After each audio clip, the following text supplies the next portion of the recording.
All right. We are back on our podcast from A to Franchisee. And today we are going to talk about franchise brokers. We're going to pull back the curtain on this part of the franchise industry that a lot of people might hear about but don't fully understand. So they're sometimes called franchise consultants, sometimes called brokers. And so if you have ever wondered, what the heck does a franchise broker do? Are they salespeople? Does it cost you money to work with them? What's the process like? This is the right episode for you. Today, we are joined by Tim Parmeter, a franchise broker with FranCoach, who works directly with candidates that are exploring franchise ownership. Tim, thank you so much for being here. Michelle, it's my pleasure. Good to see you. Well, and I should say too, I've been a guest on your podcast. So why don't you share your podcast with our listeners as well so they can find you? Well, if you're gonna force me to, Yes. I will do so. Yeah. So Franchising 101 is the podcast, which you can find only on like 12 different podcast platforms and our YouTube channel. So we're a little bit of everywhere. Awesome. Good. So let's start at the very beginning. Let's assume somebody just happened to find this podcast. They're new to franchising. What is a franchise broker? How would you describe the role of a franchise broker as simply as you can?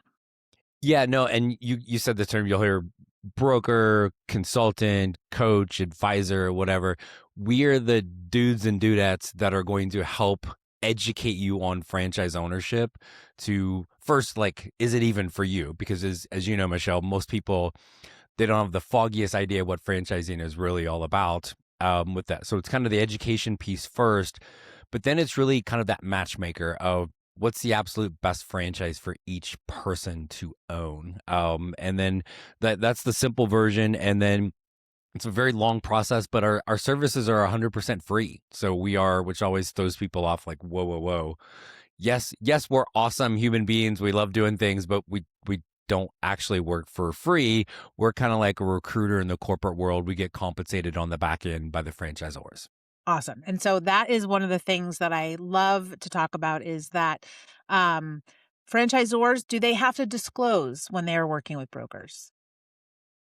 Do the franchisors? No, I don't think so. Okay. So that's always what I like to just put out there is you can't tell which brands are or are not working with brokers, but Right. they basically say, hey, Tim, if you find candidates that are right for us and they sign with us, we're going to pay you for the work you do. That's the arrangement that you have, correct? Correct. Yes. Okay. And some franchisors will, like, that is their strategy for Correct. finding franchise owners, and they work with every single one of us. Others are a little bit more selective as to kind of which groups that they work with. And then others, probably the majority of the franchises don't work with folks like us at all. It's just a kind of, everybody's got a different strategy on where they are finding their next best franchisees. Yeah. So some franchisors will have an internal sales team. Some will have an external sales team, which is called a franchise sales organization. And some will work with brokers and consultants or a combination of all of those. So that's how they're spreading the word about their opportunity. Awesome. Yeah, and correct. And you said the words for three little letters that's kind of like I like you were talking about before we came out, hey, is anything going to offend me? And I said no, except for if you refer to us as FSOs. We are decidedly not a net franchise sales organization. So Tim has feelings about FSOs, and we're going to get into them. I have strong ones on that. Depends on where we want to go with it. But Okay, yeah, so a franchise sales organization is essentially, so here's franchise X. Maybe they're not big enough, usually not big enough to have an internal franchise development team or even person, so they outsource that, right? And which can make a lot of sense. It's just you got to be pretty careful as to which one of those groups that you work with. But they are really and truly, they are a franchise. They are selling that franchise. For us, the broker consultant, we don't care which franchise our clients become owners of, right? So whereas if you're working for a franchise, you care very definitely that they start your franchise when they're the right fit. For us, we're really for our client to help figure out which is the best thing for them out there. So we're going to talk more about this, but I want to start with, Tim, what is your background? How did you end up starting FranCoach and doing this broker and consultant work? Where did you come from?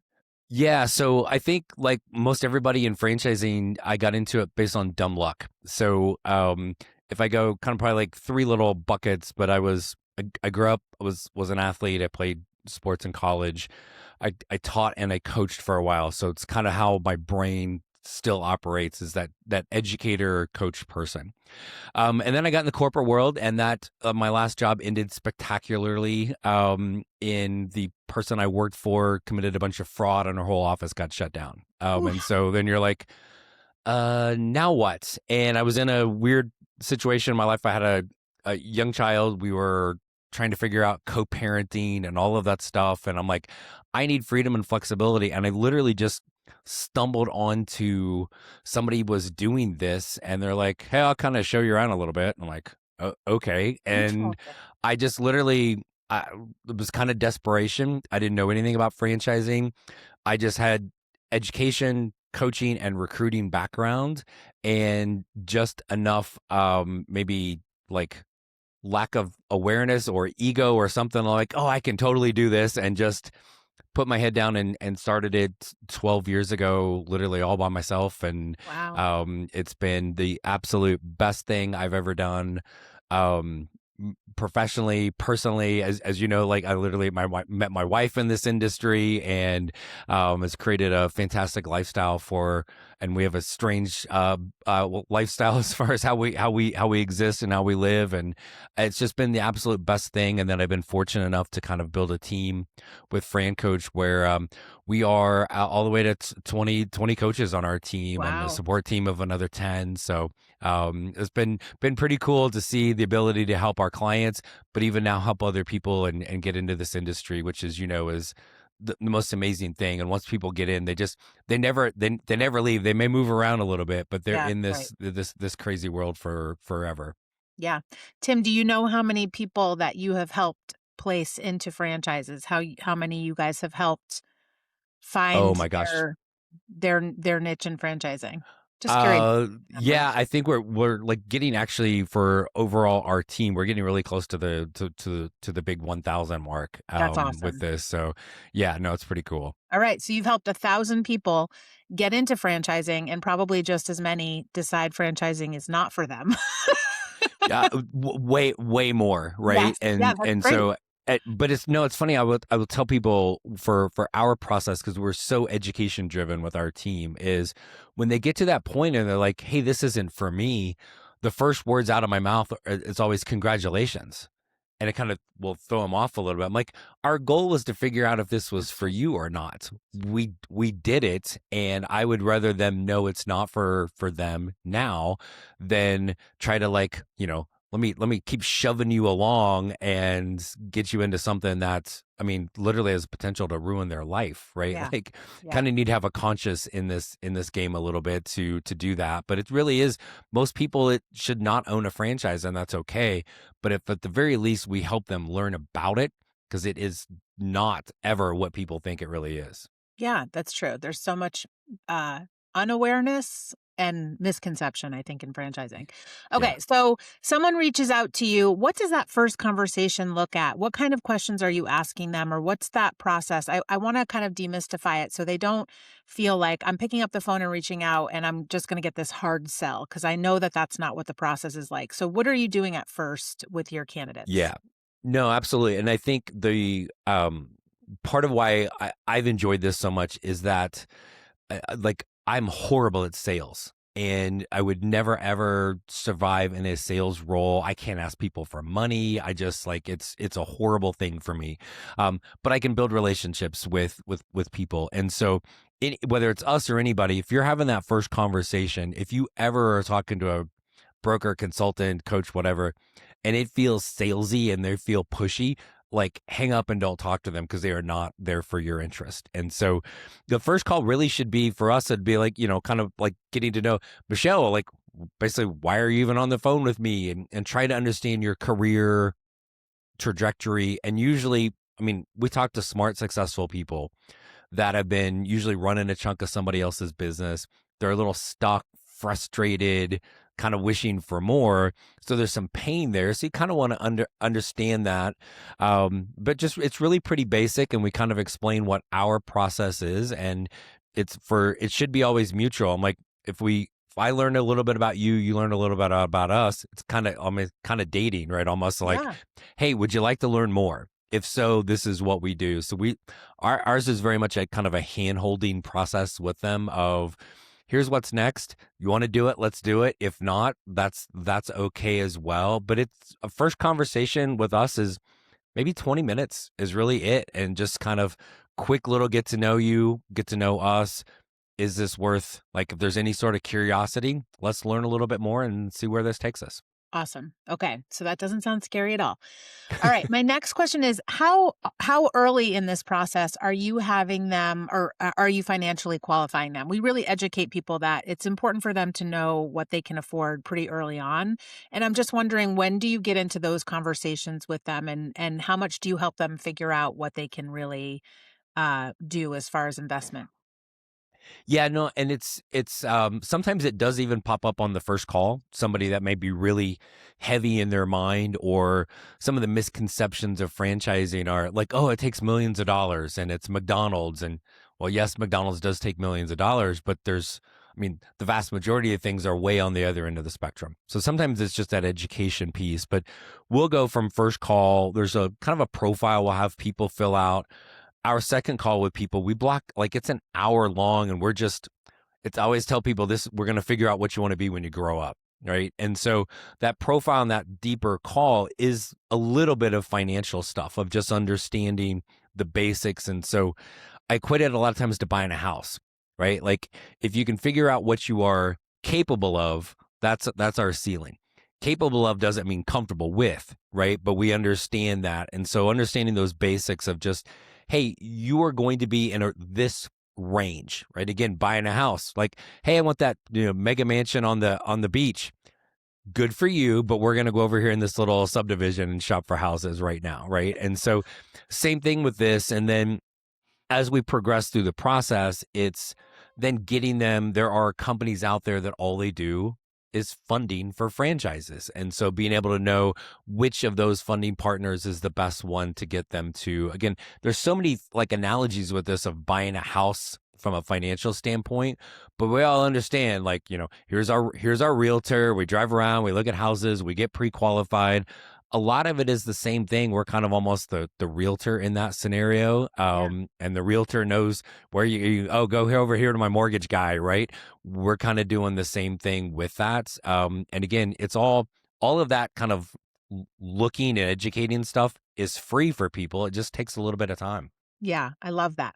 So once you're kind of identifying what their pain is or what their goals are, how many brands do you typically introduce them to or start with when you start having these conversations? And not even just the number of brands, but the number of segments. Like, if they're Yeah. really not focused, what do you start with?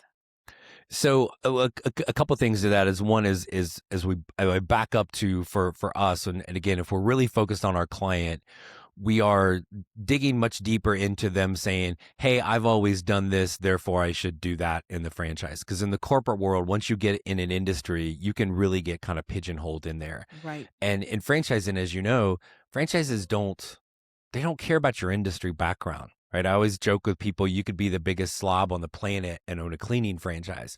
They don't care. They need you to run the business, not clean. Right. And so we'll really kind of dive deeper and get them to open up to things. But usually for us, it is 3, maybe 4 franchises at the most we're going to start them with. And like 1 per category, right? So if somebody was really like, oh, I'd really love something, from, fitness. I'm like, okay, well, good. Here's 3 fitness franchises. That's incredibly lazy. And it's not helping people kind of expand their knowledge, because again, almost every time the franchise people start, it is something that they have no experience in. It's something they hadn't thought of, and oftentimes it's a brand they didn't even know existed.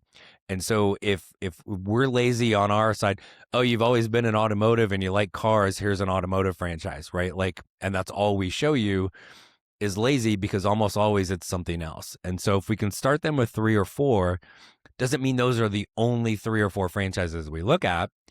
Though if we're doing our job, it probably is, but it gets them a starting point. It lets them see different ways to like kind of achieve their goal and really kind of open up their mind to the fact of where you felt like why you felt you stuck in your career was because you weren't doing the things that you really wanted to do every day. That day in a life is so critical. The people you're around, even how you connect with the franchise, all of that stuff matters so much more than whatever's on your resume or your LinkedIn profile, which, let's be honest, those are usually somewhere between fiction and science fiction, right? And so this is a chance for people to kind of blank slate of like, what do you really want to get up and go do every day? Because that's what's going to drive your happiness. Learning a new industry. If you've always been on automotive and all of a sudden now we're doing like, I don't know, like we're electrical franchise, right? Like, you don't need to be the electrician. You just need to understand, I like working with skilled labor. I like, being the hero of the story because we're helping people. Those type of things are the drivers to it. And so that's why we try to be really targeted with 3, maybe 4, and always have, we'll kind of identify 3 or 4 categories that align financially in the fit and all of those things, and then get them started with that and just start learning with the brands. Okay. So what does that look like when they say, okay, I'm interested in these 3? How much of the education comes from you versus how do you introduce them to the brand, and how are you involved in how much they're learning about that brand? Yeah. So again, we'll take people through. I mean, it's really kind of 3 steps before we do the research and introduce them to franchises. So if it's done properly, there's really a lot of kind of time and effort into getting to know, like, okay, all the things about Michelle and the things that you think are important, but also some things that you didn't realize, right? And then once we introduce them to the franchises, that vetting process with the brands, it's intense, it's thorough, right? It can take a couple months. There'll be a dozen or more steps along the way, until we ever get there. And I think one thing that's a little misconception is, oh, the franchise is just trying to sell me. Well, sort of, but not completely. Like, they are selling the virtues of their brand, but they are also truly vetting you. That's right. They should The good be one. The good brand. vetting you to make sure you are the right fit for them. So again, it's kind of that dating component of, I can sit here all day long and look, hey, I want to marry Danielle and I want to propose to her, but we ain't getting married until she says yes. Right. And so it should be that same thing with the franchise and you as the candidate. So our role, again, if we're doing our job as the broker, consultant, coach, we're really very hands-on with them during that process of vetting the franchises, because it's overwhelming, right? Like, people can think, oh, give me more than that. Like, I'm telling you, if you were starting with more than 3 or 4, your head's going to explode from all the information. You've got even the 3 brands, you got 3 brands taking you through an entirely different process, because there's no uniformity for how franchises take you through their vetting process. One day I will become czar of franchising and I will wave a magic wand and everybody will there'll be some uniformity on that. But until that magic happens, and sometimes for us, it's just very simply like almost being a project manager of like, no, you talk to this one about that. And no, this franchise, that was Bob. This one is Sally. Right. And helping them just make sure they're getting all the right information and they're not missing anything along the way. Because nobody wants to think they're going to get overwhelmed. I'm too cool. I'm too smart. I'm too awesome. I'm not going to get overwhelmed. You will get overwhelmed starting to talk to 3 or 4 franchises. For us, again, we're not an advocate for any of the brands. We're here for you to make sure that you are finding your best fit. And that's even assuming you should ultimately own a franchise, because again, just because you start looking at a brand doesn't mean you're committed. We're just kind of dating them. They dating you. We're here, like was the old movie Hitch. We're like your dating coach along the way with that. Yeah. So you're not on the calls with them with the brands, but you're kind of checking in with them between each of those spots. Is that traditional? Correct. Yeah. Like, and I always say, like, one, we don't we don't belong on that call. That's they're supposed to be building that relationship with it. And two, frankly, I don't know if enough time for that. But it's again, I think if I'm on that call, Michelle, you're my client and you're talking to franchise X and I'm sitting on that call, like that's like, again, that's like a third, it's like I just set you up on a date and I'm just sitting there, right? Like staring at you guys back and forth. Creepy. You need to be able to build that relationship back and forth with it, right? So, but you can kind of ask them questions to figure out, did they get at the things that they should be, or advise them on other things that they might want to check into. And I think it's also important to talk about, so you are working with specific brands. So you're learning about the brand, the people in these brands. So right. It's not like you're randomly picking brands out of different segments to put in front of them. You've done your research, or you've worked with other candidates through these brands. So I think that's important to note too, that franchising is a small community in that it is very relationship driven. So my guess is that Tim puts brands in front of you that Tim likes these people, likes this model, has done some kind of vetting, because you've looked at a lot of franchise brands. You kind of know what those red flags, green flags are on brands. Okay. But I will tell you, it's tricky sometimes for us. Like I always have to kind of remove myself from the equation. I'm like, I'm not owning it. Right. Yep. But understanding, and I think even we talk a lot about for our team about contrast with brands of, I might show you, Michelle, a brand that's part of Neighborly, which is the largest home service provider in the world. They are massive, right? And show you that. But then I'm going to show you another brand in a different industry that's maybe a more emerging brand, right? And then there's kind of something, to me, it's always like the three bears, right? And so somewhere in there, you're going to sit there and be talking to Neighborly and go, oh my gosh, this is amazing. I love all the support and like it's like this warm security blanket.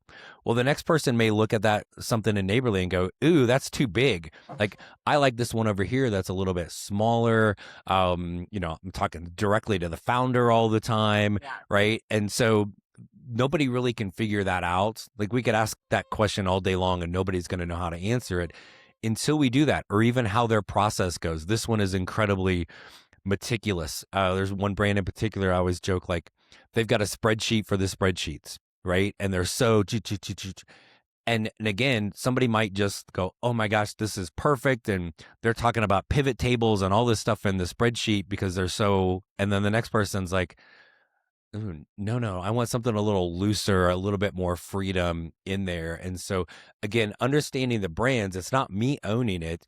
It's going to be you. But again, that educational piece of, because that, how you connect with the franchise, I don't think is ever talked about nearly enough in this process, is because that's your family, right? They're the ones that are training you, supporting you, the franchisor, all of their owners. And if that doesn't align with you, then all of a sudden now you've just put yourself out on an island by yourself, and that's going to limit your chance to really succeed. Yeah, and for 10 years in most cases, these agreements are 10 years. Yeah. Okay, I'm going to give you some of the questions or things that I hear about brokers, and you can answer them for us. So what would you say to people that say brokers only care about the commission? They only will show you brands that pay the highest amount to them. I would tell you that 100% is the case with certain people in the industry, right? So there are certain groups of brokers out there that will only work with franchisors that pay the most or do multiple units. And I think that they should all be kicked out of the industry, because that's not right. So shameless plug, I'll tell you, like, with our group, is we literally have a rule with our franchise partners. It's your brand, it's your rules, right? So if our team, if we're doing the right thing, if I'm like, hey, this brand pays us $1 million and this brand pays us $10, and I'm showing you the one, they don't really pay us $1 million, so let me just say, but like $1 million, that might be a little different. I might show that one. But if it's a terrible fit, guess how much money I make? I make a big fat zero, right? And so, but look, and every industry has got people that are a little looser with like ethics. And there are some groups of franchise brokers out there that really focus on that, or will only let those brands in because they're trying to take a little, I don't know, like they're going down like a faster lane towards things, right? And so I I Sure. like I wish there was some sort of rule on that. In the reality, the vast majority of franchisors and franchise brokers are really truly trying to do things the right way. But it is it is a question I think is a fair one to ask if you're working with somebody. Well, first you should be working with FranCoach, but if for some reason you weren't, is ask that question, right? Like, do you require the brands to pay you a certain amount of money? If you're ever feeling like somebody's pushing you into multiple units, that can be great for some people, but if anything, I'm gonna tell people, like, you just shouldn't be starting with 3, right? Like, that's like, and again, sometimes it is the thing, but if you're ever feeling like you are pushed in one direction, you got to stop and ask yourself, why am I being pushed that way? Is that because they really and truly think it's best for me? Maybe. But probably there's something else going on. Yeah, I love it. And so, Tim, you talked about good versus bad brokers, good versus bad franchise sales organizations. One of the things that you said is if you feel like you're being pressured, if you feel like they're being pushy, any other questions that you would give them or advice on, assuming that they don't want to work with FranCoach because they're crazy, ways that they could kind of vet out the moral compass of these companies that they're considering working with. I think if you ever hear phrases even before you talk to somebody, because you're going to see this online too, is like, this is the top, this is the hottest. If they start talking about money, because maybe the one and only thing that'll get anybody possibly in trouble in franchising is doing an earnings claim. Michelle, if you start this franchise, you're going to make this amount of money, right? Yeah. Legally, that cannot be said. And then there's also the common sense side of things. And even if you're able to see, like, even if you talk to owners in a franchise and they're making a certain amount of money, if you can't see yourself getting up and doing it every day, you'll never, ever get to that level of money. So again, you've got to be selfish in this process. You're the one that's getting your butt out of bed every day and going to do this. What is it you're doing, and what are those people you're around? That is what drives the success of this more than anything else. So if there's ever conversations that are, and again, I'll tell people, yes, you have to understand the money. What's it cost? What is the revenue potential for this? But things like, oh, the net profit is this, right? That's based on a lot of variables that nobody's actually disclosing, right? If they're really pushing heavy things in the item 19, item 19 can be skewed 6 ways to Sunday, right? They're pushing the wrong thing versus this is what our owners do every day. These are some of the traits and backgrounds they have. Does that sound like you? No. Okay, doesn't mean that's a bad franchise. Doesn't mean you shouldn't own one. It means it's the wrong fit for you, right? I mean, again, this is marriage. And when it's why, yes, there are some bad, and again, in every industry, there are some bad players, but the majority of it is everybody's really trying to do the right thing. It's why when you look at the overall statistics, I think it's 4 years now, but almost 90% of franchise businesses are still open and operating, and which is roughly the same percentage of marriages that are intact at that same time, Damn. right? Damn. And so again, you should be that confident, and again, trust your gut, I think, more than anything. But if you feel like people are really pushing the money side of things, or this one is hot or top or best or whatever, that does not matter. What matters is to you, what is your best thing with this? And again, I think those are the keys, because again, I can never stress this enough. You got to get up and go do this every day, right? Yeah. And if you're dreading it, then keep your job, right? Yeah. At least the job is paying you. This is your money you're investing into a business. It's hard work. There's always going to be bad days, but you've got to really be excited about what you're going to get up to go do every day. Yeah, you brought up some great stuff. The earnings claim thing we have talked about in past episodes of they should not be disclosing anything financial to you. That's on you to figure that out from their FDD. The item 19, we have an episode just going back to kind of go through each of the items in the FDD, and it sounds like that is something that you're doing with your candidates as well, that you are walking them through that FDD because it is a Yeah, complicated. yeah, yes, to a point, because I think like there's important things in there, but there's also nothing in there that's going to tell you what's the best franchise known. Right. There's financial information in there, but it is like pieces to the puzzle, right? And Yes. so I think more than anything, I'm never doing the math for anybody, but I'm going to help teach people how to do the math, right? Like what's again, people want to go to the revenue side first. How much money can I make? How much money can I make? Yeah. What does it cost? Right? Like you've got to kind of have two sides of the equation. And if you think of like your household, how much does it cost me to, run our lives in this household every single month? Okay. Well, like, and you line item all the things, right? And then you're like, wait, why the hell am I still paying for that subscription? Okay, let's get that offer there, right? So you've got those things. Then we got to understand how much money do we have to make to do this, right? And so you got to do that with the franchise the same way. You're never going to get exact, but you should be able to have a pretty good understanding of, to run this franchise, I've got these line items of things that's going to cost. Great. Now it's going to, whatever that monthly, $25,000 a month to run this business. Cool. How do we make money? Item 19 is top line revenue. That does not help us. How do we make the money, right? It's a food franchise. Well, our average ticket is $15, or it's I don't know, like a painting franchise that the average project is $5,000. Okay.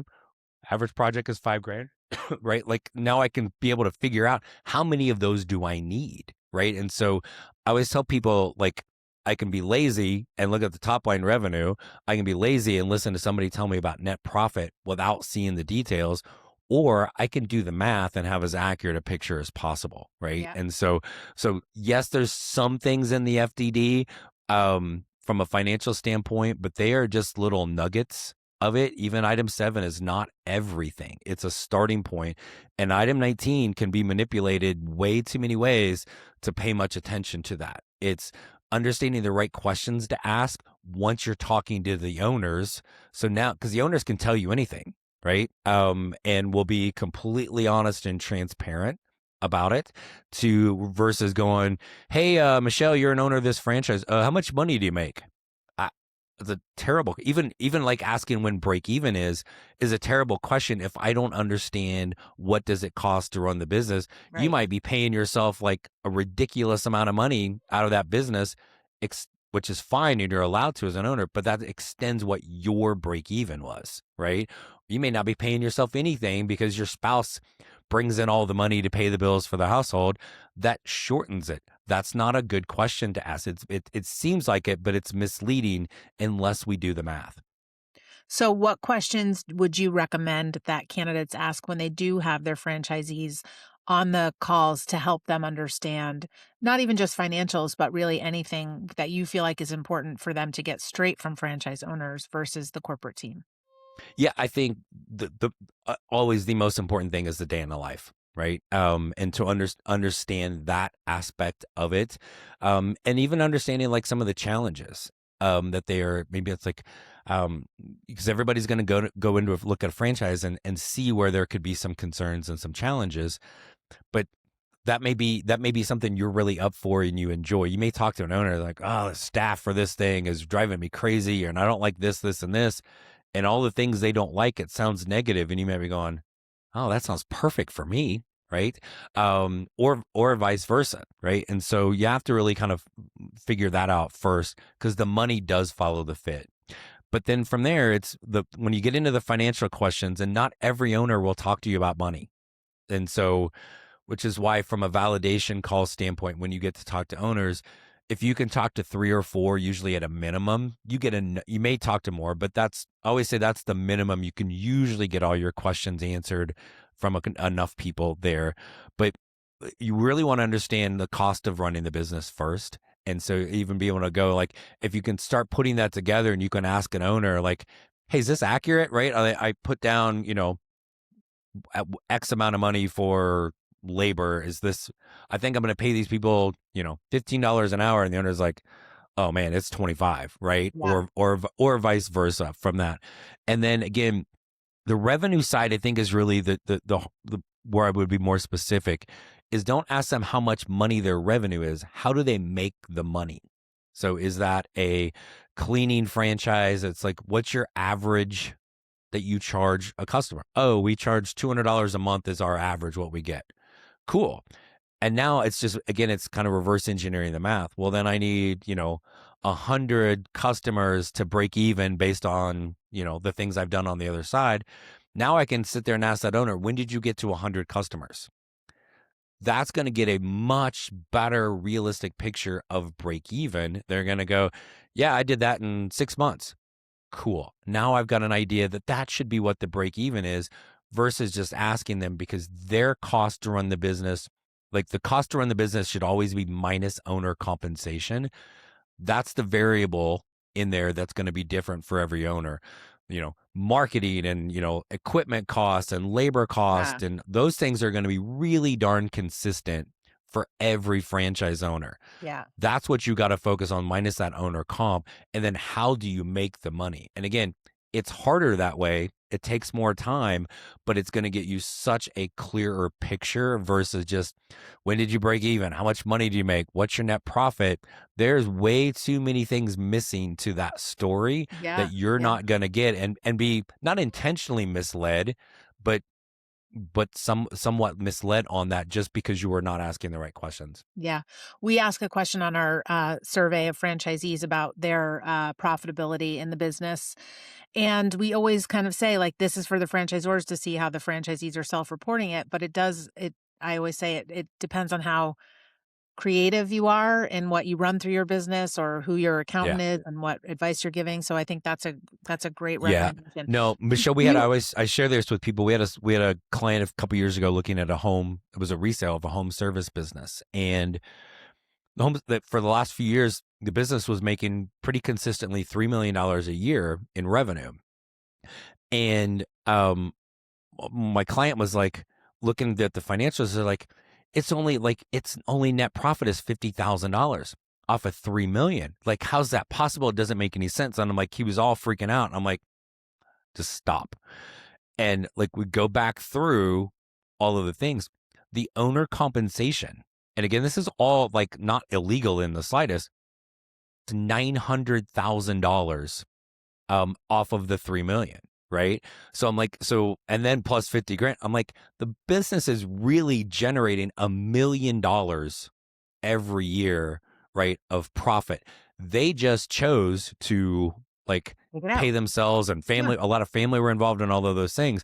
But again, had all he focused on was a business generating $3 million of revenue and $50,000 bottom line, you're like, heck no, get me away from Right. here, until we stopped and we did the math. Yeah. Do you recommend that your candidates work with an attorney or an accountant? Do you recommend any of those services to them? The attorney thing, when we get to the end and looking at the, like, hey, like, I'm almost positive it's this one. We're about to go to a meet the team day. I want that agreement reviewed. There's, a handful of just outstanding franchise attorneys that are out there that we can refer people to. I would say the majority of people actually don't do it, just because, as you know, nothing's going to change in there. Yeah, that's what I was And gonna say. so The agreement it's isn't really negotiable.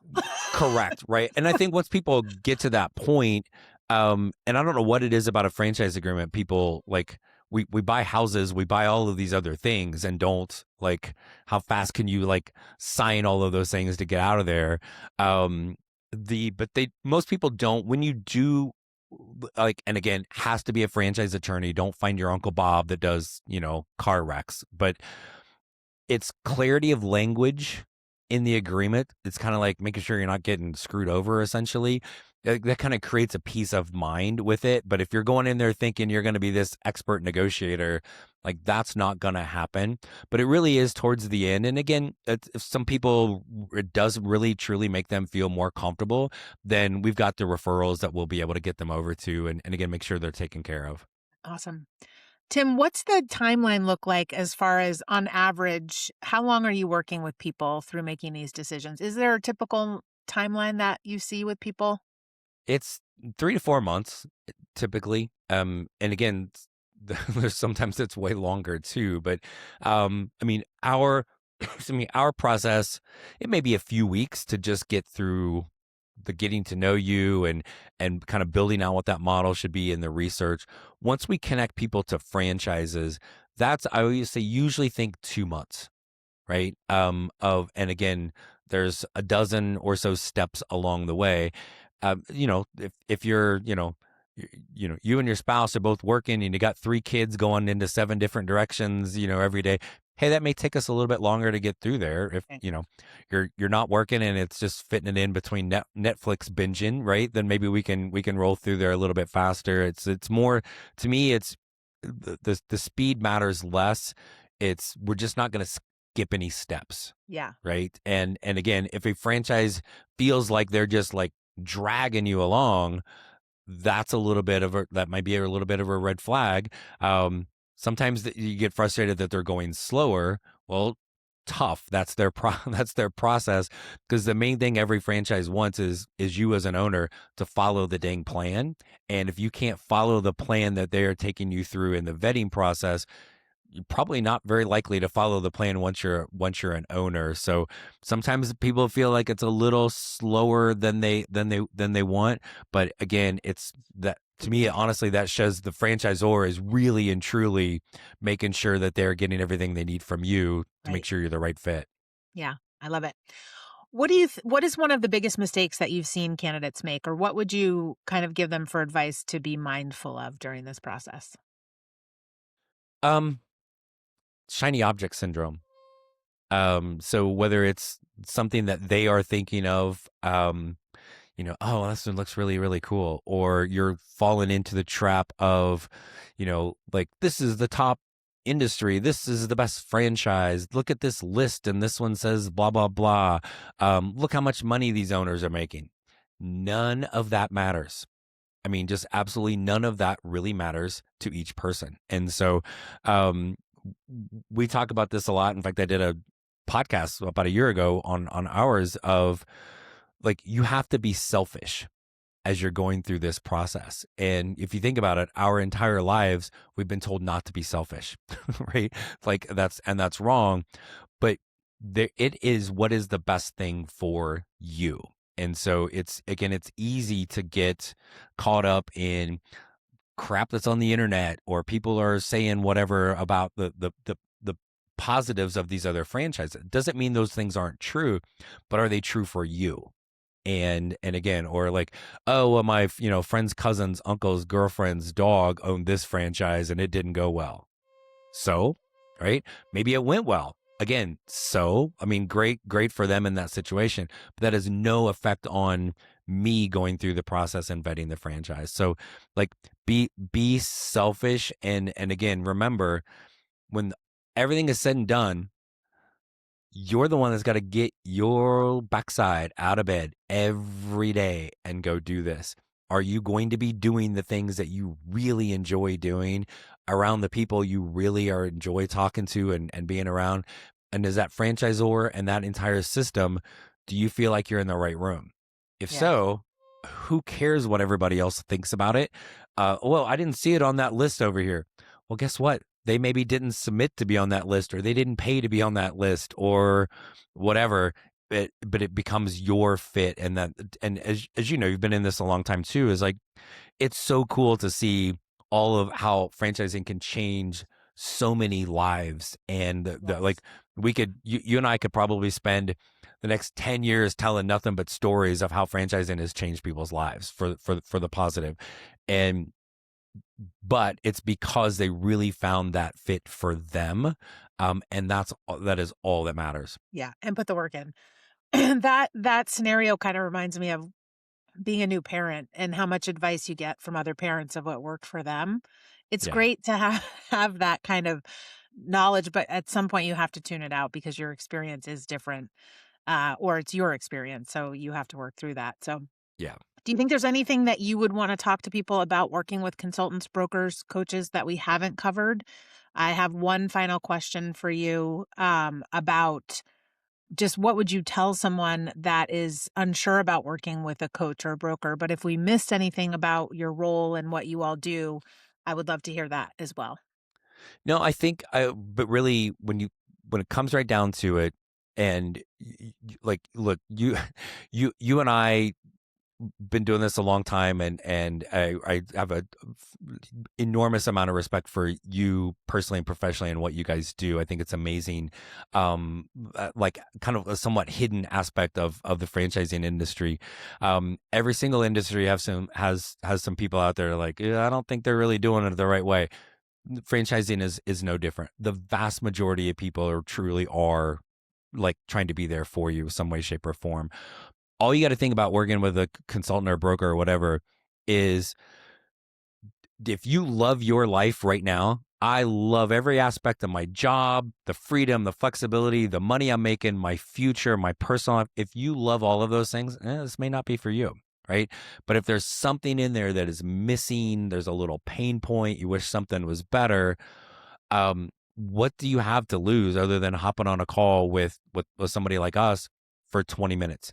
Because darn good and well, somewhere during the day, you're spending 20 minutes, a little scroliosis on Instagram or something, right? Yeah.